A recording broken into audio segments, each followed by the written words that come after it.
I stumbled upon you this last January, and I thank God I did. You wrote an article this last July 29th. I will never forget it.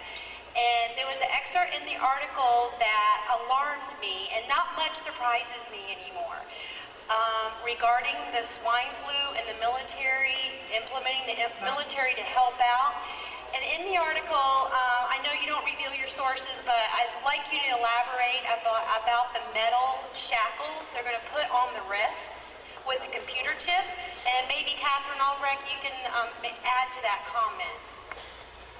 Unfortunately, I believe one among several plans to ensure that the government's edict of mandated vaccinations, and by the way, the state of Oklahoma last week passed through its House just such a law for the state of Oklahoma and its residents that everyone will be vaccinated in the state of Oklahoma.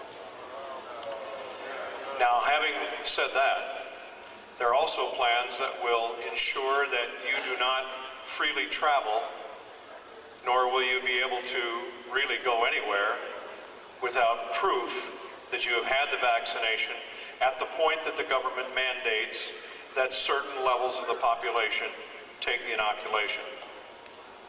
When that happens, I have been told by state troopers across the country that there are plans ready to be implemented that would include roadblocks and choke points, as we call them, major interstate junctions around major cities and so forth, where the greatest number of people can be held until they are either prove their vaccination by papers, or in the case of a medical specialist in Milwaukee, Wisconsin, who told me that they had observed a semi-tractor trailer being unloaded at the hospital loading dock, pallets and pallets, scores of cases of metal bracelets that once put on would slip into a place and be either pegged in there with some kind of device to hold it in place, but the band was meant to be permanent.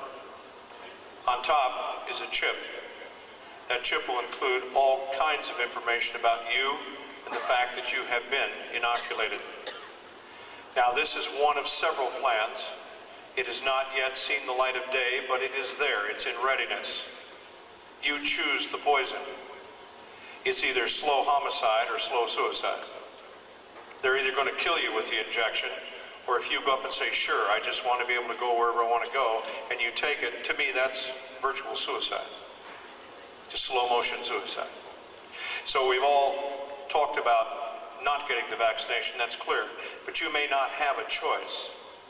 I am told that the plans include buses that will be standing by for people at roadblocks that refuse to take the inoculation.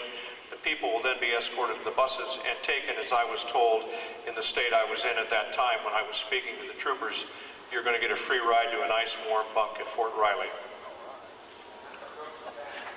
Well, it's one of several plans. We can't know until they're implemented, but I assure you that those plans are in place, and law enforcement is going to be pulled in. And one of the articles I wrote, I said the law enforcement community will enforce a new world order.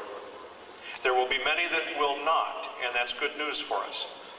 But I believe it's still a majority that will be standing in line saying, get your shot or get on the bus.